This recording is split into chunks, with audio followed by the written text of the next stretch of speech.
So after our check, you'll see why it was important to have this screw in place if it was supposed to go there, because this is your key inserted warning buzzer switch, which covers that hole. So it's important to have that in place.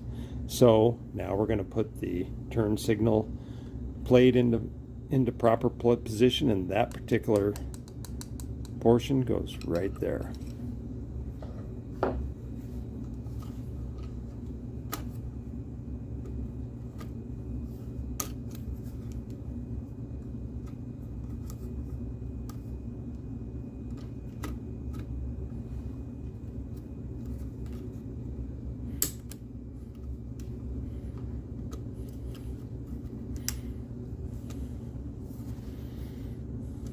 In place.